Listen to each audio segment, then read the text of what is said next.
Fundamentals कहते हैं किसको है? बेस लाइन होती है, बुनियाद होती है हर चीज के, जो कुछ रूल्स होते हैं जिनके ऊपर वो बेस कर रही होती है। आपने अक्सर लफ्ज सुना होगा फंडामेंटलिस्ट, यूजली जो बुनियाद प्रस्त लोगों के लिए ये लफ्ज यूज किया जाता है फंडामेंटलिस्ट। तो हर चीज की कुछ बेस होती है जिसके ऊपर वो चीज खड़ी होती है, जो उसके बुनियादी असूल होते हैं। तो उनके ऊपर हम बात कर लेते हैं। अच्छा, पहली चीज इसमें है बिजनेस आइडिया है। बिजनेस आइडिया के हवाले से ये चीज है कि एक तरीका सिंपल ये होता है कि आपको किसी ने कुछ भी बता दिया, आपके पास कोई भी चीज़ आपको नज़र आई कि फलानी जगह पे ये दुकान बनी हुई है, और आपने एज यूजुअल चुप करके जाके वहां पर एक दुकान बना ली। कपड़ों की मार्केट थी, आपने वहां पर 4 कपड़े शुरू कर लिए, डाल लिए और अपना काम शुरू कर लिया। जूतों की मार्केट थी तो आपने जूते बेचने शुरू कर दिए। आपका तल्लुक जो है वो किसी ऐसे एरिया से था जहां पर गंदम चावल की पैदावार हो रही, तो आपने वो शुरू कर लिया। तो ये एक जेनेरिक सिलसिला होता है, ठीक है। बिजनेस आइडिया की जब हम बात करते हैं तो उसका मकसद होता है कि हम अपनी यूएसपी की बेस के ऊपर बिजनेस आइडिया डिफाइन करते हैं, ठीक है। हमारी जो यूएसपी होती है वो एक्चुअल में हमारा बिजनेस आइडिया होता है। मैं इसके आगे ब्रैकेट में यूएसपी ऐड कर देता हूँ। यूनिक सेलिंग पॉइंट या यूनिक सेलिंग प्रपोजिशन जिसको कहते हैं, मैं लास्ट क्लास में बल्कि सेकंड क्लास में इसके ऊपर बड़ी तफसील से बता चुका हूँ यूएसपी के हवाले से। अच्छा, यहाँ पर एक चीज़ और भी ध्यान में रखें। एक और चीज़ भी होती है जिसके ऊपर लोग बहुत बार बात करते हैं या जिसको बहुत ज़्यादा फोकस करते हैं, वो क्या करते हैं, यूनिक बिजनेस आइडिया के ऊपर। यूनिक बिजनेस आइडिया का भी आपने बहुत बार सुना होगा कि लोग यूनिक बिजनेस आइडिया के ऊपर भी वो कर रहे होते हैं अक्सर के, यार बिजनेस आइडिया यूनिक होना चाहिए, ठीक है। मैं इस चीज़ को डिनाई फुली तौर पे तो नहीं करूंगा, लेकिन मैं इसको बहुत ज़्यादा वो भी नहीं करता, सपोर्ट भी नहीं करता, या आप कह लें कि इसको बहुत ज़्यादा मैं इसका वो ख्वाह भी नहीं हूँ कि भाई बिजनेस आइडिया जो है वो यूनिक होगा तो ही काम चलेगा आपका, ठीक है। क्योंकि जितना आप यूनिक बिजनेस खड़ा करेंगे, अगर बिल्कुल ही बिजनेस की ही आप नीश अलग कर देंगे तो उसकी अवेयरनेस भी नहीं है, उसका मार्केट साइज जो है वो छोटा हो जाया करता है, ठीक है। तो यूनिक बिजनेस आइडिया जो है वो एक अलग चीज है और यूएसपी एक अलग चीज है। यूनिक बिजनेस आइडिया ये होता है कि आप एक नई चीज मुतारफ करवा रहे हैं, एक ऐसी चीज जो मार्केट में पहले मौजूद नहीं है। आपने जरूरत को आइडेंटिफाई किया और उसके हिसाब से एक बिजनेस आपने शुरू कर लिया, एक ऐसी चीज ले आए जो पहले कोई नहीं कर रहा था। आपके पास एक यूनिक आइडिया आ गया कि यार ये प्रॉब्लम मैं हल कर सकता हूँ या ये जरूरत मैं पूरी कर सकता हूँ, तो मैं इसके ऊपर काम कर लेता हूँ। लेकिन उसका एक बहुत बड़ा फ्लो ये आ जाता है, हमारे पास एक बहुत बड़ा बैकड्रॉ उसका ये होता है कि उसका मार्केट साइज नहीं होता। आपने ही उसकी अवेयरनेस कैंपेन चलानी होती है, लोगों को बताना होता है कि आपकी इस प्रॉब्लम का ये हल मार्केट में आ चुका है, मैं ये हल प्रोवाइड कर रहा हूँ, ये वो, और इस पंगे के अंदर आप अच्छा खासा आपका टाइम जो है वो चला जाता है, ठीक है। तो यूनिक बिजनेस आइडिया के ऊपर मैं बहुत ज्यादा इसके ऊपर वो नहीं करता। इसकी बजाय यूएसपी जो होती है, अगर आप यूएसपी अच्छी डिफाइन कर लेते हैं तो किसी भी चलते चलाते बिजनेस में, जितना मर्जी वो कंपेटिटिव बिजनेस हो, जितना मर्जी सैचुरेटेड बिजनेस हो, आप उसमें अपना बिजनेस बना लेते हैं, ठीक है। कोई इसमें मसले वाली बात नहीं होती। इवन कि जूती कपड़े जैसे जो काम बिजनेसेस चल रहे हैं उनके अंदर भी लोग अपने ब्रांड, नए ब्रांड खड़े करके बना लेते हैं, सिर्फ इस वजह से कि अपनी यूएसपी उनकी स्ट्रांग होती है, यूनिक सेलिंग प्रोपोजिशन उनकी स्ट्रांग होती है। तो जब पहली चीज क्या है, बिजनेस आइडिया है। यूनिक बिजनेस आइडिया की बात कर रहा हूँ जो यूएसपी बेस होगा, यूनिक उसके बिजनेस अलग नहीं होगा, नीश अलग नहीं होगी, बल्कि आपका सेलिंग पॉइंट अलग होगा, सेलिंग प्रपोजिशन आपकी अलग होगी। तो बिजनेस आइडिया आपका यूएसपी की बेस के ऊपर बनेगा। तो इस चीज को ध्यान में रखिएगा, ठीक है जी। पहली चीज ये हो गई। दूसरी चीज हमारी आ जाती है इसमें विजन। विजन के ऊपर मैं एक तहरीर भी लिख चुका हूँ इसमें पहले, ठीक है। दूसरा जो हमारा बहुत इंपॉर्टेंट पॉइंट है वो इसमें विजन का है। बिजनेस में विजन होना बहुत जरूरी है, अदरवाइज तो आप एक दुकान तक रह जाएंगे, आप एक सेल्फ एम्प्लॉयमेंट में आप चले गए हैं तो आप वहीं वहीं स्टक हो जाएंगे, आप उससे आगे बढ़ ही नहीं पाएंगे, ठीक है। विजन से मुराद ये है कि आपको विजन में दो चीजें आ जाती हैं, मैं दोनों चीजें आगे इसके मेंशन कर देता हूँ। विजन की जब हम बात करते हैं तो विजन में आपका अचीवमेंट और इम्पैक्ट आ जाता है कि आप क्या अचीव करेंगे, ठीक है, अचीव एंड, और क्या इम्पैक्ट क्रिएट करेंगे। विजन के अंदर ये दोनों चीजें आपकी इंक्लूड होनी चाहिए, ठीक है। विजन में एक तो अचीवमेंट आ जाएगी आपकी कि आपने साल बाद या 2 साल बाद या 10 साल बाद क्या अचीव करना है, आप किस लेवल पे खड़े होंगे अपने बिजनेस के अंदर, ठीक है। दूसरी चीज जो मोस्ट इंपॉर्टेंट चीज है जिसको यूजुअली लोग हम विजन का हिस्सा समझते नहीं है या हमें पता नहीं होता, इम्पैक्ट क्या क्रिएट करेंगे आप जो भी काम कर रहे हैं उससे क्या इम्पैक्ट डालेंगे सोसाइटी के ऊपर, ठीक है। तो ये बहुत इंपॉर्टेंट होता है। अब ये क्यों इंपॉर्टेंट है मैं इसके ऊपर आपको चीजें कुछ बता देता हूँ, आपको इससे चीजें क्लियर हो जाएंगी, ठीक है। कोई में से कोई मुझे बता सकता है? आपको मैंने बताया कि आपने मेरे साथ वो रहना है, रिस्पॉन्सिव रहना है, तो मुझे जल्दी जल्दी कमेंट्स में बताएं आप, आपकी नज़र में बिजनेस होता क्या है, जल्दी जल्दी बताना है। बिजनेस की डेफिनेशन आता है पैसे कमाना, राइट। कोई भी काम करना जिसके वजह से आप फाइनेंशियली बेहतर होते हैं, आपको आप वेल्थ जनरेट करते हैं, पैसा जनरेट करते हैं, तो वो बिजनेस को लोग यूजुअली क्या लिया करते हैं। हालांकि बिजनेस का जो मुकम्मल डेफिनेशन है एक्चुअल में, उसमें दो चीजें लाजमी होती हैं। अर्न मनी एक चीज है, और गिव वैल्यू ये दूसरी चीज है। ये इन दो चीजों का कॉम्बिनेशन होता है बिजनेस। कभी भी अर्न मनी का एक सिंगल जो एक डिजिट है, इसके ऊपर कभी बिजनेस खड़ा नहीं होता, क्योंकि पैसा कमाना तो जुए से भी कमाया जा सकता है, स्कैम से भी कमाया जा सकता है, फ्रॉड से भी कमाया जा सकता है, लॉटरी से भी कमाया जा सकता है, तुक्के से भी कमाया जा सकता है, इवन के छीना झपटी से, डाके से और इन चीजों से, चोरी से भी कमाया जा सकता है। तो पैसा कमाना एक सिंगल डिजिट होता है, ये इसको बिजनेस कभी भी नहीं कहा जाता, ठीक है। पैसा कमाने की जब भी हम बात करेंगे, बिजनेस की जब भी बात करें, तो इसमें ये दोनों एस्पेक्ट इसके होने जरूरी हैं कि आप पैसा कमा रहे हैं किस तरीकाकार से, वैल्यू प्रोवाइड करके, या कोई जरूरत पूरी करेंगे या किसी प्रॉब्लम का हल करेंगे, ठीक है। ये दोनों चीजें ध्यान में रखें। या किसी की जिंदगी में आसानी लेके आएंगे, ईज प्रोवाइड करेंगे। जो टेक्नोलॉजी बेस्ड कंपनीज होती हैं वो ईज प्रोवाइड करती हैं, सर्विसेज प्रोवाइड करती हैं, ठीक है। तो दोनों चीजें ध्यान में रखें, वैल्यू प्रोवाइड करना और वैल्यू प्रोवाइड करके पैसा कमाना, इस चीज को बिजनेस कहा जाता है। अब आप इस विजन को समझिएगा, जो मैंने विजन का लफ्ज यहाँ पर ऐड किया, अब आपको समझ आएगी। अचीवमेंट क्या है? अचीवमेंट वो चीज है जो आपने अचीव की, ठीक है। और इम्पैक्ट क्या है? इम्पैक्ट वो चीज है जो आपने सोसाइटी को दी या आपने लोगों को दी। विजन में आपके ये दोनों चीजें होनी चाहिए, अदरवाइज आपका विजन जो है वो मुकम्मल नहीं होता, आपका बिजनेस स्केल ही नहीं कर पाएगा। पैसा कमाने का आपने कोई जुगाड़ ढूंढ लिया तो ढूंढ लिया होगा, लेकिन आप स्केल नहीं कर पाएंगे अगर आप उसमें, आपके विजन में इम्पैक्ट का आपके दिन में मौजूद नहीं है तो, ठीक है। जैसे मैं मिसाल के दे देता हूँ, हमारे मैं टेक्नोक्स लैपटॉप्स की मिसाल दे देता हूँ। हम क्या इम्पैक्ट क्रिएट करना चाह रहे हैं? अब हम, हमारी पॉलिसीज आप सबके सामने है, हमारा काम का तरीका आप सबके सामने है, वैल्यू और कस्टमर सर्विसेज हमारी अल्हम्दुलिल्लाह आउटस्टैंडिंग जा रही है, हर चीज का आपको अच्छे तरीके से पता है। इम्पैक्ट मेरे जहन में क्या है? मैं 5 साल बाद का इम्पैक्ट ये सोच रहा हूँ कि मैंने पाकिस्तानी इंडस्ट्री में, जो ऑनलाइन ई कॉमर्स की इंडस्ट्री है पाकिस्तान की, जहां पर ऑनलाइन को हमेशा से धोखे फ्रॉड के साथ मंसूब किया गया है, मैं ये इम्पैक्ट क्रिएट करूंगा कि मैं पाकिस्तान की जो ऑनलाइन ई कॉमर्स इंडस्ट्री है इसका एतमाद बहाल करूंगा। आज से 4 से 5 साल बाद मैं खुद और मेरे साथ जितने लोग मुझसे कंसल्ट करते हैं, बिजनेस के लिए कंसल्ट करना चाह रहे होते हैं, जितने लोग मेरे पास आते हैं, मेरे से कंसल्टेंसी लेते हैं, जितने लोग मुझसे आके पूछते हैं कि सर जी आपने 2400% की ग्रोथ एक साल के अंदर अंदर कैसे कर ली, आपने इतना बड़ा सेटअप एक साल के अंदर कैसे बना लिया, मैं हर उस बंदे को उसमें से सपोर्ट भी करूंगा जो मेरी पॉलिसी पे चलेगा, जो वैल्यू प्रोवाइड करेगा कस्टमर को। हर वो बंदा जिसको मैं अपनी वाल पे प्रमोट करूंगा, अपनी रील में प्रमोट करूंगा, उस बिजनेस को मैं सपोर्ट करूंगा। जिस बंदे को मैं बिजनेस प्लान बना के दूंगा, हर चीज के अंदर पॉलिसीज मेरी वो होंगी जिससे ये इम्पैक्ट क्रिएट होगा कि लोकल ई कॉमर्स में पाकिस्तान के अंदर रहते हुए जो एक एक इम्पैक्ट, जो एक वो बनी हुई है हमारी बदतमादी की फिजा बनी हुई है कि ऑनलाइन तो चीज मंगवाएंगे तो फ्रॉड निकलेगा, ऑनलाइन चीज मंगवाएंगे तो मसला होगा, ऑनलाइन चीज मंगवाएंगे तो जलालत हो जाएगी।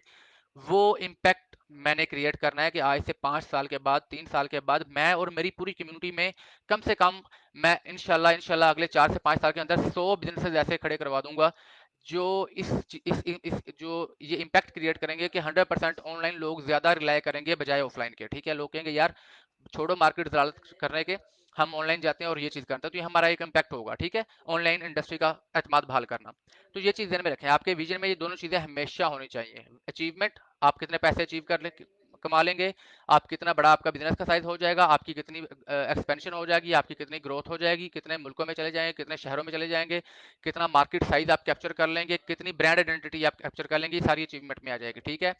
आप अपने कस्टमर्स को क्या देंगे, आप अपनी नेशन को क्या देंगे, आप अपने जो है वो सर्विसेज आप किस किस्म की प्रोवाइड करेंगे, आप किस किस्म का इमेज बिल्ड करेंगे, आप इंडस्ट्री को क्या देंगे, ये सारी चीजें आ जाएंगी इम्पैक्ट में। तो आपके विजन में ये दोनों चीजें होनी चाहिए, इन दोनों के बगैर आपका जो है वो चीजें अधूरी हो जाती हैं। ये फंडामेंटल्स में आता है, जितने भी बड़े बड़े बिजनेसेस होते हैं वो फंडामेंटल्स में उनमें ये चीजें शामिल होती हैं। इसमें आपको एक छोटी सी मिसाल और देता हूँ। आई डोंट नो कि आपको इस चीज का आइडिया है कि नहीं। अगर आपने कभी शार्क टैंक देखा हो, तो शार्क टैंक में कुछ बिजनेसेस वाले आते हैं पिच करने के लिए, जो उसमें कार्स ओरिएंटेड बिजनेसेस की बात करते हैं कि जी हमारा ये बिजनेस है और उसमें ये कार्स है। आपने कार्स, कार्स का लफ्ज आपको होपफुली क्लियर होगा, मकसद की बात किया कर रहा हूँ मैं। मकसद जो होता है कुछ लोगों का, जैसे एनजीओ के मकसद होते हैं, इसी तरीके से बहुत सारे बिजनेसेस ऐसे होते हैं जो कार्स के ऊपर चलते हैं कि नहीं जी हमारे, हम तो एक बड़ी नोबल काज के लिए काम कर रहे हैं। दो चीजें होंगी, बिजनेस आइडिया जो आपके यूएसपी के बेस पर होगा, विजन, विजन जो आपका, आगे मैं चीजों को शॉर्ट करूंगा, क्लास हमारी फिर अदरवाइज लंबी हो जाएगी, चीजें बहुत सारी हैं, मैं आगे चीजों को शॉर्ट करूंगा, डिटेल में हम बाद में जाया करेंगे। बिजनेस आइडिया आपकी यूएसपी होगी, विजन आपका अचीवमेंट और इम्पैक्ट, दो चीजें इसमें आ जाएंगी। तीसरी चीज की तरफ हम जाते हैं, मार्केट रिसर्च। मार्केट रिसर्च के ऊपर मैं आपको पहले बता चुका हूँ, ठीक है। ये एक लंबा टॉपिक है, इसके ऊपर हमने अलग से पूरा काम भी करना है। मार्केट रिसर्च के ऊपर आपकी कस्टमर रिसर्च भी आ जाएगी, आपकी मार्केट के इनसाइट्स भी आ जाएंगी, आपकी प्रोडक्ट रिसर्च भी आ जाएगी, प्रोडक्ट हंटिंग भी आ जाएगी कि मैं जो चीज़ ऑफर कर रहा हूँ, आप जो चीज़ ऑफर कर रहे हैं और जिन लोगों को कर रहे हैं उनकी प्रेफरेंसेस क्या हैं, उनकी तरजीहात क्या हैं। मिसाल के तौर पे अगर आप एक चीज़ आइडेंटिफाई कर लेते हैं कि भाई मार्केट में कपड़े की ज़रूरत है, ओके फाइन, कपड़ा मैं बेचूंगा। आपसे पहले कपड़े बेचने वाले और भी लोग बैठे हुए हैं, तो यहाँ पर आपकी यूएसपी आ जाएगी, आप अपनी यूएसपी की बेस के ऊपर अपना कपड़ा बेचेंगे, ठीक है। मार्केट रिसर्च में आपने ये देखना है कि ठीक है मेरी यूएसपी एक चीज़ हो गई, मेरी जो ज़रूरत की मैंने एक वो पूरी कर दी, कपड़ा मैंने दे दिया, दूसरी चीज़ होगी, तीसरी चीज़ मेरी ये चीज़ है कि हमारे कस्टमर्स की प्रेफरेंसेस क्या हैं इसमें, वो उनके लिए सबसे बेस्ट चीज़ क्या है। कि एक बंदा अगर जाता है तो वो कहता है कि यार मुझे ये अगर चीज़ मिल जाती है तो ये मेरे लिए बेस्ट ऑप्शन होगा चूज़ करने के लिए, जिसको मैं हरगज़ नहीं छोड़ूंगा।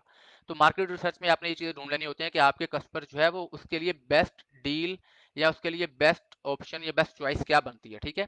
मार्केट रिसर्च के अंदर आपको ये चीज़ें पता चल जाएंगी, उनकी उनकी ज़रूरतें पता चल जाएंगी, उनकी प्रेफरेंसेस पता चल जाएंगी, उनके प्रॉब्लम्स पता चल जाएंगे, आपको टारगेट ऑडियंस आपकी क्लियर हो जाएगी, टारगेटेड कस्टमर्स क्लियर हो जाएंगे। इसके अलावा आपको जो है आपकी अपनी प्रोडक्ट और आपकी अपनी यूएसपी क्लियर हो जाएंगी, ठीक है। मार्केट रिसर्च में आपको चीजें सारी क्लियर हो जाएंगी। इसके बाद एक चीज होती है कंपैरेटर एनालिसिस होती है, ठीक है। कंपेटिटर एनालिसिस होता है, ये बड़ा लंबा टॉपिक है और इसके ऊपर हम अलग बात करेंगे, इसका भी एक पूरी क्लास होगी। कंपैरेटर एनालिसिस में ये होता है कि आपने ये चीज़ देखनी होती है कि आपने एक प्रॉब्लम फाइंड आउट की और उसका सोल्यूशन पहले भी मार्केट में बहुत सारे लोग बैठे दे रहे हैं। जैसे हम लैपटॉप्स बेच रहे हैं, हमने लोगों को देखा कि यार आगे डिजिटलाइज हो रही है वर्ल्ड, लोगों को लैपटॉप की ज़रूरत है, हमने वो ज़रूरत पूरी की, लैपटॉप बेचने आगे। लेकिन लैपटॉप तो बहुत सारे और भी बेच रहे हैं। अब मुझे ये देखना होगा कि यार जितने लोग पहले लैपटॉप बेच रहे हैं, मेरा और उनमें डिफरेंस क्या होगा, मैं कैसे ग्रो करूंगा। भाई मेरे पास तो इतनी इन्वेस्टमेंट भी नहीं होगी, मैं तो जो है वो कोई बहुत महदूद सी इन्वेस्टमेंट से काम स्टार्ट करूंगा। मेरे से पहले तो ऐसे लोग बैठे होंगे जो अरबों की इन्वेस्टमेंट वाले हैं, करोड़ों भी नहीं, बहुत बड़ी इंडस्ट्री है ये। यहाँ पर ऐसे लोग हैं जो खुद इंपोर्ट करते हैं, अरबों का सामान जिनका आता है, करोड़ों का सामान आता है। तो मैं वहां पर कैसे खड़ा होऊंगा, ठीक है। तो वहां पर कंपैरेटर एनालिसिस करके मुझे ये चीजें समझ आएंगी कि वो क्या सोल्यूशन प्रोवाइड कर रहे हैं और उस सोल्यूशन में कौन से लूप होल अवेलेबल है जिसको मैं फिल कर सकता हूँ, ठीक है। मेरे कंपैरेटर्स में कौन सी ऐसी चीज है जो वो प्रोवाइड नहीं कर पा रहे, जो मैं प्रोवाइड कर दूंगा, ठीक है। मैं वो गैप फिल करूंगा और मैं मेरी वो यूएसपी बन जाएगी, ठीक है। तो कंपैरेटर एनालिसिस उनकी स्ट्रेटजीज का, उनके लूप होल्स का, उनकी ताकत क्या है, उनकी कमजोरी क्या है, उनकी स्ट्रेटजीज क्या है, सारी चीजें मुझे पता चल जाएंगी, ठीक है। तो ये कंपैरेटर एनालिसिस भी आपके उसमें आएगा और सभी बिजनेस। अच्छा, ये जो मैं बातें बता रहा हूँ ये फंडामेंटल्स हैं। फंडामेंटल से मुराद ये है कि हर बिजनेस जो यूनिकॉर्न बनना चाहता है या जो मल्टी मिलियनर लेवल के ऊपर ग्रो करता है, वो सारे बिजनेस इन चीजों से गुजर के आगे चलते हैं, ठीक है। इसके बाद बहुत जरूरी चीज एक आ जाती है बिजनेस मॉडल, ठीक है। बिजनेस मॉडल, बिजनेस मॉडल से मुराद ये है, मैंने आपको पहले पूछा था कि बिजनेस की आपके पास डेफिनेशन क्या है। तो हर बिजनेस का एक मॉडल होता है। कुछ बिजनेस ऐसे होते हैं जो रिटेल बिजनेस होते हैं, कुछ ऐसे होते हैं जो प्रीमियम बिजनेस होते हैं, कुछ होते हैं जो फ्रेंचाइजी बिजनेस होते हैं। बिजनेस मॉडल से मुराद ये है कि वो तरीका जिससे बिजनेस में आप पैसा कमाएंगे, ठीक है। वो वाला तरीका जिससे आप बिजनेस में पैसा कमाएंगे, किस प्रकार से आपके पास पैसा आएगा, ठीक है। वो तरीका जो होता है वो आपका बिजनेस मॉडल होगा। जैसे कि मिसाल के तौर पे मैं टेक्नोक्स पे बैठा हूँ तो मेरा रिटेल मॉडल है, बिजनेस में एक रिटेल मॉडल है, बी टू सी मॉडल है मेरा, डी टू सी बल्कि इनके मॉडल है, डायरेक्ट टू कंज्यूमर मैं चीज़ें बेचता हूँ और मेरे पास सामान आता है वो मैं आगे रिटेल करता हूँ, डायरेक्ट कस्टमर को एंड यूजर को मैं सेल करता हूँ। कुछ लोग बी टू बी पे जाते हैं यानी कि होलसेल में मंगवाते हैं और आगे रिटेलर्स को सेल करते हैं। तो बिजनेस मॉडल आपका क्या होगा, किस प्रकार से आप पैसा कमाएंगे, ये आपको क्लियर होना चाहिए। बिजनेस मॉडल के ऊपर अलग क्लास होगी, इसके ऊपर भी हम तफसील से बात करेंगे, ठीक है। नेक्स्ट चीज की तरफ चलते हैं हम। अच्छा, नेक्स्ट चीज आ जाती है जो फिर इंपॉर्टेंट चीज है, मैंने शुरू में भी आपको बताई थी, वो होती है वैल्यू प्रपोजिशन। वैल्यू प्रपोजिशन मैंने जो ऊपर आपको बात बताई थी, आपका बिजनेस मॉडल में आपको समझ आ जाएगा कि आपने पैसा कैसे कमाना है, और वैल्यू प्रपोजिशन में आपको समझ आ जाएगी कि आपने वैल्यू कैसे प्रोवाइड करनी है कस्टमर को या कंज्यूमर को। ये प्रॉपर फंडामेंटल्स में आता है, लोग इसको देखते सोचते ही नहीं है। इसको आप नोट कर लें, इसके बगैर आपका बिजनेस बन ही नहीं सकता। मुमकिन ही नहीं है कि आप वैल्यू प्रोपोजिशन को जो है वो नजरअंदाज कर दें और आपको बहुत बड़ा बिजनेस खड़ा कर लें। छोटी मोटी दुकान तो आप चला लेंगे, हर छोटा मोटा काम आप कर लेंगे, लेकिन वैल्यू प्रोवाइड करने के बगैर, वैल्यू के ऊपर प्रॉपर आपका एक पूरा डिपार्टमेंट काम कर रहा होगा क्वालिटी इंश्योरेंस के ऊपर, उसके बगैर आप काम कर ही नहीं पाएंगे, ठीक है। तो वैल्यू प्रोपोजिशन के ऊपर आपकी एक पूरी होगी जहां पर आप कस्टमाइज सर्विसेज भी दे रहे होंगे इवन के, ठीक है। आप देख रहे होंगे कि यार ये हमारे कस्टमर है, ये उनकी ज़रूरत है, हमने इवन के पर्सनल लेवल पे जाके भी उनकी ज़रूरतों को या उनके मसाइल को हल करना है, ठीक है। तो वैल्यू प्रोपोजिशन के ऊपर भी आपका ये एक बेसिक फंडामेंटल होता है। आप बिजनेस बनाना चाह रहे हैं तो आपको पता होना चाहिए कि मैंने किस प्रकार से वैल्यू प्रोवाइड करनी है। ठीक है जी, बेसिक फंडामेंटल में ही आ जाता है। ठीक है, उसके बाद हमारा आ जाता है बिजनेस प्लान। प्लान में आ जाते हैं हम जी। बिजनेस प्लान में आपकी एक तो जेनेरिक प्लान आएगा, आपके दिन में एक प्रॉपर प्लान होना चाहिए कि एक्चुअल में मैंने काम करना कैसे है, सारी चीजें ए टू जी, एक जनरल ओवरव्यू आपके जहन में होना चाहिए, पूरा स्ट्रक्चर, पूरा फ्रेमवर्क। जैसे कुछ लोग सोचते हैं जी कि मैं फलानी मार्केट से सामान लाऊंगा, फलानी जगह पे दुकान बनाऊंगा, वहां पर बेचूंगा, ऐसे मार्केट करूंगा, ऐसे सेल्स करूंगा, कि जेनेरिक प्लान, एक रफ एस्टीमेट, एक रफ स्ट्रक्चर आपके जहन में होना चाहिए, लाजमी है। ठीक है, एक ओनर के जहन में बात कर रहा हूँ, एक ओनर के जहन में वो चीजें होनी चाहिए। ठीक है, उसके अंदर फिर जो है वो आपके बहुत सारी किस्में आ जाती हैं। जब हम बिजनेस फ्रेमवर्क के ऊपर बात करेंगे तो मैं उसमें आपको ये बताऊंगा। अभी मैं आपको ये मेन पॉइंट सारे बता रहा हूँ, तो उसमें मैं आपको आगे एक दो चीजें मिसालें देता हूँ कि ऑपरेशनल प्लान आपके जहन में होने चाहिए। ऑपरेशनल प्लान कि अगर आपने एक चीज बेचनी है तो उसमें जो ऑपरेशन होंगे, डे टू डे एक्टिविटीज होंगी, वो कौन करेगा, कि वो चीज सोर्स कैसे होगी, कौन लाएगा, कहाँ से लाएगा, यहाँ पर आके वो तैयार कैसे होगी, प्रेजेंट कैसे होगी कस्टमर को। ठीक है, और आपके फाइनेंशियल प्लान होते हैं, कितनी इन्वेस्टमेंट आपके पास मौजूद है, कितने पैसे आपने इन्वेंट्री पे लगाने हैं, कितने आपने मार्केटिंग पे लगाने हैं, कैश फ्लो आपका कैसे मैनेज होगा। ठीक है, कैश फ्लो एक ऐसी चीज होती है जो अगर मैनेज नहीं होगा तो बड़े बड़े बिजनेसेस उसमें डूब जाया करते हैं। कैश फ्लो बहुत इंपॉर्टेंट होता है, इसके ऊपर भी हमने बात करनी है। ठीक है, operational plan, financial plan, marketing plan, stretching, सारी चीजें इसमें आ जाएंगी। ठीक है आपकी, तो ये प्लान्स भी आपके पास अवेलेबल होंगे कि आपने एक्सपेंसेस कैसे मैनेज करने हैं, प्रॉफिटेबिलिटी आपने कैसे बढ़ानी है, और ये सारे आपके बिजनेस प्लान के अंदर आपके शामिल होंगे। ठीक है, इसके बाद हमारा जो नेक्स्ट पॉइंट आया था वो रहता है लीगल स्ट्रक्चर। ठीक है, लीगल स्ट्रक्चर से मुराद ये है कि आपका बिजनेस मॉडल जो है, या आपका बिजनेस की जो लीगल एंटिटी होगी वो क्या होगी। आया कि वो प्राइवेट लेबल है, सॉरी प्राइवेट लिमिटेड कंपनी है। ठीक है, पीवीटी एलटीडी अक्सर अक्सर आपने लिखा हुआ होता है जो प्राइवेट कंपनीज होती हैं, या वो पब्लिक लिमिटेड कंपनी है, या वो कॉरपोरेशन है।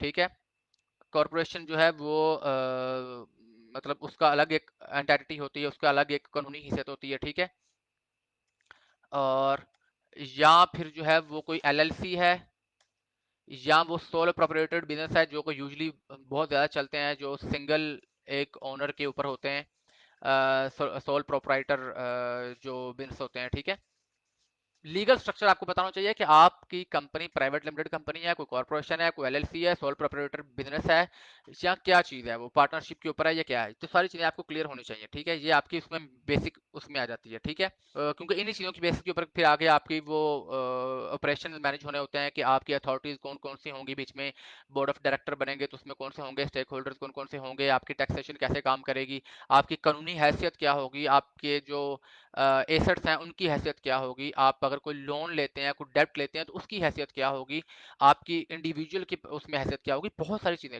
लीगल स्ट्रक्चर बहुत जरूरी होता है, ये बहुत बड़ा टॉपिक है। इवन के कॉर्पोरेट लॉयर होते हैं जो अलग पूरी पूरी डिग्रीज में वो अलग से कॉर्पोरेट लॉयर बनते हैं। कॉर्पोरेट लॉयर अलग होता है, एक वकील एक अलग होता है, एक जो कारोबारी वकील होता है वो अलग होता है, जिसमें यही सारी चीज़ें आ जाएगी क्योंकि वो पूरे बिजनेस को मैनेज करते हैं। ठीक है, ठीक है, आगे हम चलते हैं।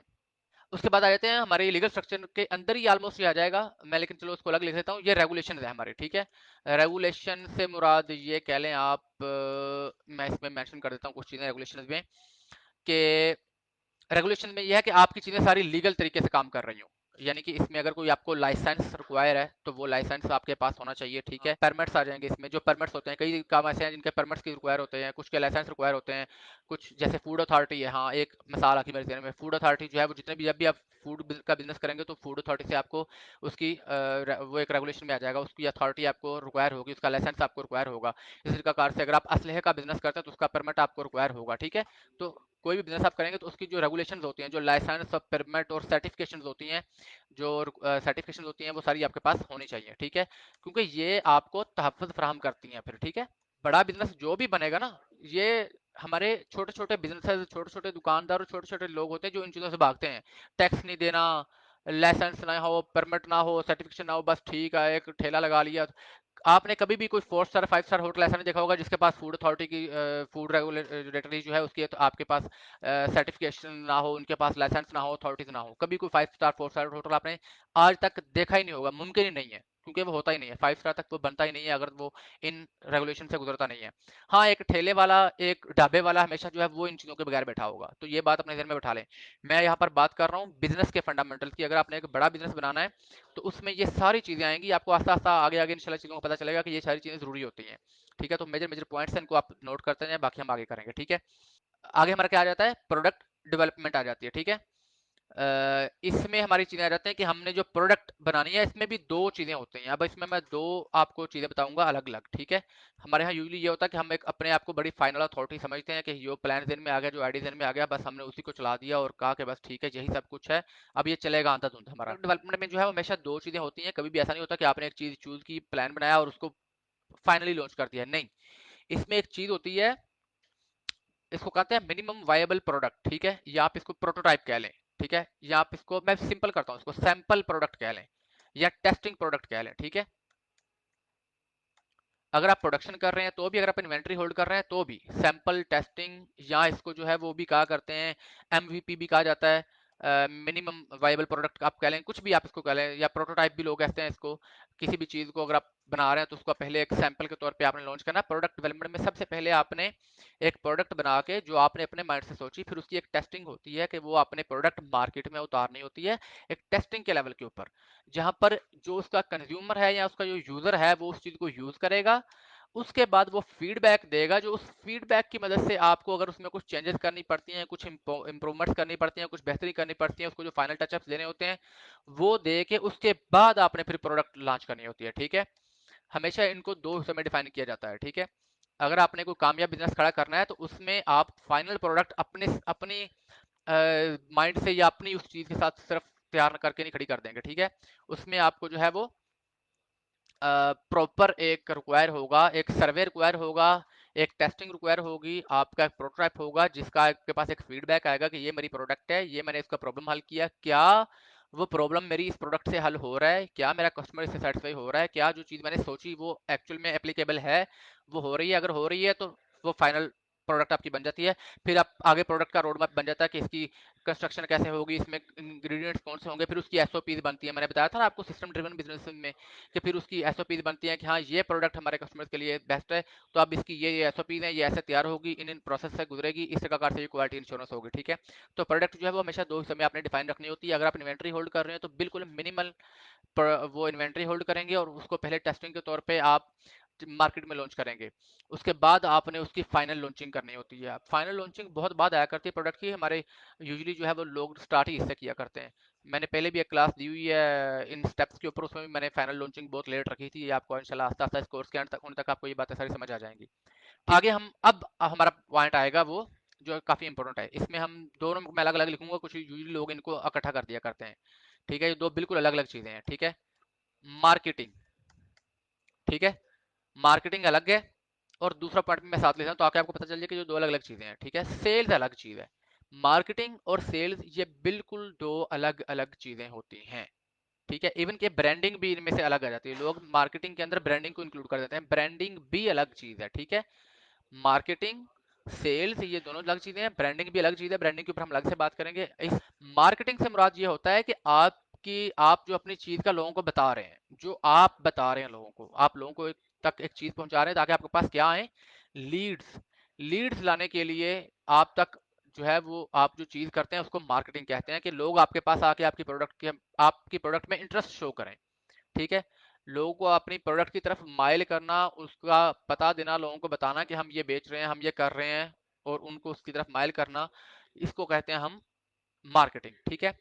सेल्स होता है कि वो लोग जो आपके पास आ चुके हैं, जो इस मार्केटिंग के जरिए सर आ चुके हैं, उनको हमने कन्वर्ट करना होता है। ये कन्वर्जन होती है टोटल, ठीक है? लीड्स की कन्वर्जन होती है। सेल्स कहते हैं कन्वर्ट लीड्स इनटू कस्टमर और कंज्यूमर, ठीक है? अब ऐसे मैं लिख देता हूँ, कस्टमर और कंज्यूमर, तो ये दो अलग अलग चीजें हैं, ये दोनों फंडामेंटल में आ जाते हैं। आपको सेल्स भी आनी चाहिए और मार्केटिंग भी आनी चाहिए, ठीक है? कन्वर्ट लीड्स इनटू कस्टमर और कंज्यूमर, ये आपकी बन जाएगी सेल्स, ठीक है? तो मार्केटिंग में लीड्स आएंगी और सेल्स में आप कस्टमर या कंज्यूमर को आएंगे। ये भी बेसिक फंडामेंटल में आ जाते हैं। आप जब भी बिजनेस करेंगे तो इन दोनों की आपके पास स्ट्रेटजीज होनी चाहिए, इनकी अपनी अपनी स्ट्रेटजीज होंगी, आपकी सेल्स टीम होगी, सेल्स की अलग अलग स्ट्रेटजीज होंगी। हमारी क्लासेस भी होनी है आगे इन सभी चीज़ों के ऊपर, तो परेशानी वाली बात नहीं है, ठीक है? ये मैं अभी आपको सिर्फ बेसिक फंडामेंटल बता रहा हूँ ताकि आपके दिन में चीज़ें क्लियर हो कि होती क्या क्या चीज़ें हैं, आप कुछ स्टेप बीच में से मिस ना करें, ठीक है? और उसके बाद जो है वो हमारी अब आगे कुछ आ जाती चीज़ें जो मैनेजमेंट के लेवल के ऊपर आ जाती हैं, और उनमें से कुछ चीज़ें बहुत अहम भी हैं, ठीक है? मैं जल्दी जल्दी अब आगे वाली चीज़ें लिखूंगा ताकि हमारी क्लास खत्म करने वाले बने।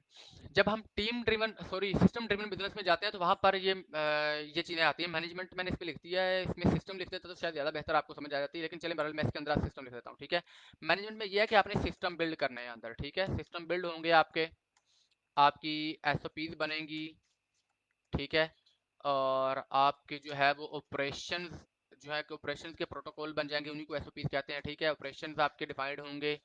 उसके बाद आपकी हायरिंग फायरिंग की चीज़ें सारी क्लियर हो जाएंगी। मैंने इस सिस्टम की जब बात की तो सिस्टम के अंदर मैंने आपको बताया हुआ कि सिस्टम ड्रिवन बिजनेसेस क्या होते हैं, उसके ऊपर हमारी पूरी क्लास हुई है।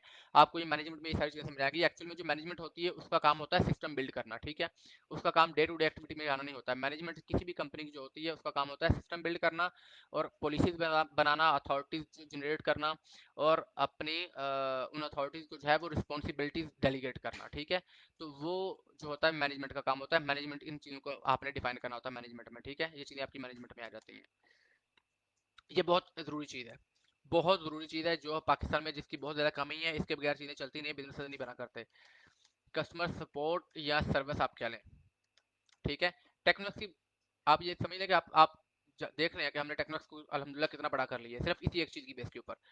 सिर्फ इसी चीज़ तो नहीं, चीज़ें तो बहुत सारी हैं लेकिन उनमें ये चीज़ एक मेजर रोल प्ले कर रही है, कस्टमर सपोर्ट एंड सर्विसेज जो है हमारी, ठीक है। जो आपका सपोर्ट सिस्टम होता है वो बाहर आपने अक्सर सुना होगा कि यार दूसरे मुल्क में सर्विसेज ऐसी हैं, सपोर्ट सिस्टम ऐसे हैं। हमारे यहाँ पर जो है वो ये चीज़ देखने को मिलती नहीं है। एक बार दुकानदार चीज़ बेचता, उसके बाद जो है वो कहता मेरी जान छूटी, मैंने अपने पैसे कमा लिए, अल्लाह जाने अल्लाह खैर सल्ला। ये इवन कि हमारी जो टेक्नोलॉजी में पहचान बनी वो यही बनी है कि यार हम भी लैपटॉप बेच रहे हैं लेकिन ज़िम्मेदारी के साथ। हमारे पास कस्टमर कोई वारंटी के खत्म होने के बाद भी आ जाता है तो हम उसको सपोर्ट करते हैं, हालांकि उस वक्त अब उस पॉलिसी के बाहर निकल गया है, पॉलिसी में वो सपोर्ट का हकदार नहीं, लेकिन हम फिर भी सपोर्ट करते हैं आउट ऑफ द वे जाके भी। हम कभी अपने कस्टमर को ये नहीं कहते तोड़ के जला के गिरा के पानी डाल के उस तरह काम करके लैपटॉप ना ले आया हो। इसके अलावा जो भी प्रॉब्लम होता है हम उसको जितना जिस हद तक जाके कंसिडर कर सकते हैं हम किया करते हैं और उसका प्रॉब्लम सॉल्व किया करते हैं ताकि उसके पैसे ज़ाया ना हो। इसी वजह से हमारा वो एक चलता है स्लोगन कह लें या जो भी, टेक्नोवर्क्स में हम कस्टमर के पैसे ज़ाया नहीं होने देते। तो ये हमारी सपोर्ट सिस्टम है या सर्विस है जो भी आप इसको कह लें, ये बहुत ज़रूरी होती है। जब भी आपने बिजनेस को बड़ा बनाना है तो ये इसकी बैकबोन है, इसके बगैर आपका बिजनेस बड़ा नहीं बन सकता। क्योंकि उसके बाद इसके साथ आपकी कस्टमर रिटेंशन आपकी जो है वो नहीं बनेगी। कस्टमर रिटेंशन के ऊपर हम जब बात करेंगे ना, सेल में जाएंगे या ग्रोथ एंड एक्सपेंशन में जाएंगे तो उसमें बताऊंगा कि ये चीज़ आपकी रिटेंशन बनती है, ठीक है। कस्टमर रिटेंशन आपकी से सपोर्ट सिस्टम से बनती है, तो ये चीज़ बहुत ज़रूरी होती है। अब ये एक लंबा टॉपिक है रिटेंशन वाला, तो इसके ऊपर हम अलग से बात करेंगे बिजनेस की एसईओ में जब मैंने आपको चीज़ें बतानी है, ठीक है। और लास्ट चीज़ जो है वो ग्रोथ एंड स्केलिंग का पॉइंट ऑफ व्यू है कि आपने अपनी चीज़ों को जो ग्रोथ एंड स्केल के हवाले से चीज़ों को करना होता है। और भी कुछ पॉइंट्स में रह गए होंगे अभी, लेकिन अभी मैक्सिमम ऑलमोस्ट हमारे कवर हो गए हैं। कोई एक दो अगर रह गए हो तो हम अलग क्लास में कर लेंगे, ठीक है। ग्रोथ एंड एक्सपेंशन के हवाले से जो मैं बताया करता हूँ, स्केल करने के हवाले से, एक्सपेंशन के हवाले से, ठीक है। ग्रोथ एंड एक्सपेंशन का जो मैंने बताया था कि जो बिजनेस ओनर का काम होता है, ठीक है। ये लें जी, ग्रोथ एंड एक्सपेंशन का मैंने हमारी एक पूरी क्लास हुई है जिसमें मैंने बताया कि बिजनेस ओनर का काम होता है ग्रोथ एंड एक्सपेंशन का, जिसमें अब बिजनेस स्केल करता है, ठीक है। इसमें बिजनेस क्या करता है, स्केल किया करता है कि वो ओनर बैठता है, वो पॉलिसीज बनाता है ऐसी, और उन चीज़ों के ऊपर सोचता है जिससे उसके बिजनेस को स्केल स्केल मिल सकता है, स्केलेबिलिटी में हो जा सकता है, ठीक है। ग्रोथ एंड एक्सपेंशन जो है वो भी बेसिक फंडामेंटल्स में आ जाता है कि अगर आपने बड़ा बिजनेस बनाना है तो एक डिपार्टमेंट, एक बंदा, एक टीम, एक पूरा जो है वो ग्रोथ एंड एक्सपेंशन के ऊपर काम कर रहे होंगे, जो चीज़ों को मुसलसल ऑब्जर्व कर रहे होंगे, प्रोडक्ट को मजीद बेहतर कर रहे होंगे, कस्टमर सर्विस अच्छी से अच्छी पे भेज रहे होंगे, एक्सपेंड करने के लिए अपने साथ साथ कस्टमर के ऊपर इन्वेस्ट करने के लिए जो आपका रेवेन्यू आ रहा है उसको कैसे कहाँ पे इन्वेस्ट करना है, ये सारी चीज़ें ग्रोथ एंड एक्सपेंशन में आ जाएगी। इसमें मैं आगे बल्कि लिख दीजिए स्केल का, मैं लिख दिया मैंने, स्केल, कोलैबोरेशन, ठीक है। बिजनेस में ये चीज़ें होती हैं। इवन के इनोवेशन भी इसी में मैं लिख रहा हूँ, ऊपर अलग से भी लिख सकते थे, ठीक है। इनोवेशन से स्केल आ जाएगा, कोलैबोरेशन आ जाएगी, इनोवेशन आ जाएंगी, ठीक है। या इसमें हमारे आ जाएंगे क्या नाम है, एक्सपेंशन मैंने पहले लिख दिया है कि दूसरे शहरों तक, दूसरे प्रोडक्ट्स तक अगर एक्सपेंड करना हो तो वो चीज़ इसमें आ जाएगी। और हाँ, बस ये इससे रिलेटेड यानी कि चीज़ें आ जाएंगी। ये भी आपके बेसिक फंडामेंटल्स में आ जाएगा। अगर आपने बिजनेस बड़ा बनाना है तो उसमें ये चीज़ें आ जाएंगी। मैं जरा इसको एक बार जल्दी जल्दी रिव्यू कर लेता हूँ ताकि अगर इसमें कोई और चीज़ रहती है तो वो मैं ऐड ऑन कर दूँ। लिख रहे हैं, अब ब्रांडिंग भी इसमें आ जाता है, सॉरी ब्रांडिंग मैंने इसमें नहीं मेंशन किया हुआ, हाँ वो मैं सेल्स के बाद यहाँ पर इसको ब्रांडिंग को मेंशन कर देता हूँ, चलें ठीक है। ब्रांडिंग, ब्रांडिंग क्या होती है, ब्रांडिंग होती है, मैंने आपको सेल्स और मार्केटिंग का तो बता दिया ना। ब्रांडिंग होता है आपका इम्पैक्ट, आपका इम्पैक्ट क्या है कंज्यूमर के जहन में, वो आपकी ब्रांडिंग होती है, ठीक है। इसको जितना बेहतर कर लेंगे उतना आपके बिजनेस के लिए अच्छा होता है। ये भी बड़े-बड़े जितने बिजनेस होते हैं वो ब्रांडिंग किया करते हैं अपनी, और ब्रांडिंग बहुत मेजर टॉपिक है ये हमारा एक रह गया था, ये इसमें ऐड कर दिया है। ऑलमोस्ट सभी टॉपिक्स हमारे कवर हो गए हैं जो मेन फंडामेंटल्स होते हैं जिनके बगैर बिजनेसेस जो है वो ग्रो नहीं करते हैं या बड़े नहीं होते। ठीक है, तो इन चीज़ों को अपने पास नोट कर लें। इसमें छोटे-मोटे पॉइंट जो हैं वो मैंने वो बीच में मिक्स कर दिए हैं। मिक्स से मुराद ये है कि मैंने आगे उनको इसमें ऐड कर दिया है ब्रैकेट्स में। जैसे इनोवेशन है, ये भी इनोवेशन जो है वो किसी भी कंपनी के सर्वाइवल के लिए बहुत ज़रूरी होता है, अदरवाइज़ वो कंपनी ठप हो जाती है, बंद हो जाती है। ठीक है, इसी तरीक़ाकार से हमने जहाँ पर जो है वो कुछ और चीज़ें भी मैंने यहाँ पर बीच में ऐड की हुई हैं। ऑपरेशनल प्लान जो है वो, फाइनेंशियल प्लान जो है वो बिजनेस प्लान के अंदर मैंने ऐड कर दिया है, ताकि चीज़ें पॉइंट कम से कम हो, आपको चीज़ें जल्दी क्लियर हो जाएँ। ठीक है, फिर भी काफ़ी बन मैं आपको आज अपनी एक्सपीरियंस की चीज़ बता देता हूँ या अपने मुशाहदे की चीज़ बता देता हूँ। मेरे पास बहुत सारे लोग आते हैं कि सर हमने ये काम शुरू किया और ये हमसे रह गया, हम इसमें फेल हो गए। फ्रीलांसिंग में बहुत सारे लोग आ जाते हैं कि फ्रीलांसिंग हमने स्किल सीख ली लेकिन काम नहीं मिल रहा। बिजनेस में बहुत सारे लोग आ जाते हैं कि हमने ये काम किया था, फेल हो गए। मैं आपको एक चीज़ बताऊँ, हमेशा नेक्स्ट मैक्सिमम 99% लोग जो फेल हो जाते हैं किसी चीज़ में, उसकी एक बहुत बड़ी रीज़न होती है, बहुत बड़ी रीज़न होती है, वो होता है मिसिंग नॉलेज। वो होता है मिसिंग नॉलेज। अगर उनको वो चीज़ें सारी पता हों जो उसके 5 साल बाद या उस तजर्बे के बाद उनको पता चलती हैं, वो अगर पहले पता लग जाएँ तो वो कभी भी उसमें नाकाम ना हो। ठीक है, मिसिंग नॉलेज से मुराद ये है कि मैं मास्टर फ़हीम जो आज जो चीज़ें जानता हूँ, आज से 5 साल बाद मैं जो चीज़ें जानता हूँगा वो अब आज मेरे लिए मिसिंग नॉलेज है। अगर जो चीज़ें मैं आज से 5 साल बाद जानता हूँगा, वो अगर मुझे अभी पता चल जाए, ये मैंने सनी अली भाई से ये बात सुनी थी और मुझे इसने बहुत एडमायर किया, और उसके बाद मैंने अपने नॉलेज को एनहांस करने के लिए बहुत काम करना शुरू कर दिया कि वो मिसिंग नॉलेज जो मुझे आज से 5 साल बाद या 10 साल बाद मिलना है, वो अगर आज मेरे पास आ जाए तो मैं कितनी तेज़ी से ग्रो करूँगा। इस चीज़ को ज़हन में रखें। ये वो चीज़ होती है। बहुत सारे लोग उस मिसिंग नॉलेज की वजह से फेल हो जाते हैं, बहुत सारे जो हैं वो उनकी ग्रोथ की स्पीड स्लो होती है, बहुत सारे हैं जो वो सर्वाइव नहीं कर पाते, उनके बिजनेस ठप हो जाते हैं, बहुत सारे जो है वो बेचारे अपने काम शाम सारा कुछ बंद करके डेड एंड पे चले जाते हैं, चीज़ों पे पता नहीं वो डिप्रेशन में चले जाते हैं, सिर्फ इस वजह से कि उनके पास बहुत सारी ऐसी चीज़ें नहीं होती जो मिसिंग नॉलेज है। इसी वजह से मैं इनमें वो तमाम पॉइंट्स ऐड कर रहा होता हूँ जो मुझे लगते हैं कि यार बिजनेस में हमारे लोगों को नहीं पता। जैसे ये मैंने इसमें इम्पैक्ट का ऐड किया है, अचीवमेंट्स का हम हमेशा विजन में ऐड करते हैं, इम्पैक्ट ऐड नहीं करते। उसके बाद यहाँ पर मैंने वैल्यू प्रोपोज़िशन ऐड किया है, जिसका हमारे यहाँ पर नहीं है रिवाज। लोग इसको समझते नहीं है कि ये बिजनेस के लिए ज़रूरी चीज़ होती है।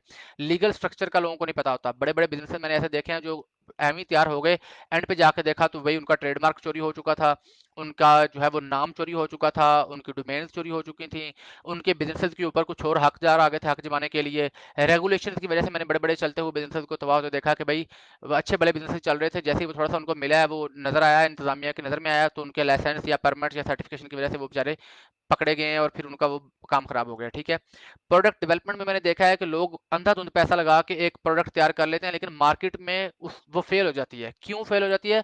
क्योंकि उसकी जो मिनिमम वायबल प्रोडक्ट होती है, जो टेस्टिंग होती है, जो प्रोटोटाइप होता है, वो मार्केट में उतार के उन्होंने एक्चुअल में उस प्रोडक्ट का मार्केट टेस्ट नहीं किया हुआ होता। ठीक है, वो हो चुका होता तो प्रोडक्ट उसकी फेल ना होती, उनके पास एक्चुअल में रियल टाइम डाटा होता है कि हमारी ये प्रोडक्ट जो है वो काम की है या नहीं है। ठीक है, इस तरीके से लोग मार्केटिंग और सेल्स को मिक्स कर लेते हैं, फिर कहते हैं हमारा काम नहीं चल रहा। मार्केटिंग एक अलग चीज़ है, सेल एक अलग चीज़ है। ठीक है, ब्रांडिंग का आपको बताइए। मैनेजमेंट में यूजली मैक्सिमम ये कर रहे होते हैं कि मैनेजमेंट जो होती है वो सारी की सारी मैनेजमेंट इन्होंने एक एक काम के ऊपर लगाई होती है कि भाई तू ये कर ले वो कर ले। हालांकि मैनेजमेंट का काम सिस्टम बिल्ड करना होता है, एसओपीज बनाना होता है, पॉलिसीज बनाना होता है, अथॉरिटीज डेलीगेट करना होता है, ये चीज़ें होती है। मैनेजमेंट ओवरऑल सिस्टम चलाने के लिए होती है, ना कि बंदे चलाने के लिए या डे टू डे एक्टिविटी चलाने के लिए। कस्टमर सपोर्ट्स पाकिस्तान में बहुत ज़्यादा ख़राब है, जिसके ऊपर मैंने अभी इसमें बात की है कि रिटेंशन बहाल करने के लिए बंदे से बड़े बनते हैं रिटेंशन से, वर्ड ऑफ माउथ से। टेक्नोएक्ट में हमारा ऑलमोस्ट अब 50% से ज़्यादा का काम जो है वो वर्ड ऑफ माउथ का है। लोग जो एक बार हमसे अल्हम्दुलिल्लाह एक बार डील करके जाते हैं, वो आगे जाके 20 बंदों को बताते हैं। एक बार जो हमारे पास आता है वो आगे जाके कई लोगों को बताता है कि यार यहाँ से आपने जाना है, लैपटॉप लेना है तो सिर्फ यहाँ से जाना है, आपको कहीं और जाने की जरूरत ही नहीं है, क्योंकि हमने वर्ड ऑफ माउथ हम अल्हम्दुलिल्लाह इतना स्ट्रॉन्ग कर लिया। ठीक है, उसी के बाद हम जो है वो एक चीज़ इसमें मैंने और आपको ऐड की है, ग्रोथ एंड एक्सपेंशन का। लोग ग्रोथ एंड एक्सपेंशन को टाइम ही नहीं देते तो कैसे ग्रो करेंगे? लोगों ने ये एक एक्स्ट्रा काम समझा हुआ कि हाँ यार जब होगा तो कर लेंगे, देख लेंगे, ज़हन में आ गया, कभी आइडिया तो नहीं। हालांकि पहले दिन से ही ग्रोथ करने के लिए और एक्सपेंड करने के लिए बिजनेस को पहले दिन से एक प्रॉपर डिपार्टमेंट या एक प्रॉपर माइंड, एक दिमाग, एक टीम होती है जो चीज़ों को प्लान कर रही होती है, चला रही होती है, सोच रही होती है, उसके ऊपर उसके ज़हन में एक विजन होता है, एक आइडिया होता है। ठीक है, यूएसपी का लोगों को नहीं पता होता, तो लोग मैक्सिमम ढूंढ रहे होते हैं। प्रोडक्ट हंटिंग में आप देख लें, प्रोडक्ट हंटिंग में लोग क्या कर रहे होते हैं? यूनिक बिजनेस ढूंढ रहे होते हैं, यूनिक निश ढूंढ रहे होते हैं। हालांकि यूएसपी के साथ आप किसी भी बिजनेस में घुस के आपकी अगर अच्छी यूएसपी है, यूनिक सेलिंग प्रोपोजिशन या यूनिक सेलिंग पॉइंट आपका जो है अगर है अच्छा, तो आप किसी भी बिजनेस में कामयाब हो सकते हैं। ठीक है, तो इनमें से बहुत सारी ऐसी चीज़ें हैं जो आपके लिए मिसिंग नॉलेज होगा, तो मैं कोशिश कर रहा होता हूँ कि आपको वो तमाम चीज़ें ऐड ऑन कर दूँ जो ताकि आपको वो नॉलेज जो आपको आज से 5-7 साल या 10 साल बाद मिलेगा, या 2-3 साल बाद, या आपको कुछ 4 साल मार्केट में लगाने के बाद आपको मिलेगा, वो अभी अगर अभी मिल जाता है तो वेल एंड गुड, बेस्ट हो जाएगा, और आपके लिए वो चीज़ें आसान हो जाएंगी। ठीक है, और मैं खुद तो सीख ही रहा होता हूँ ताकि मुझे भी मेरा जो बेसिक नॉलेज है वो मिल सके। हम क्लास को एंड करते हैं, ख्याल रखिएगा, बहुत सारा मिलते हैं नेक्स्ट क्लास में।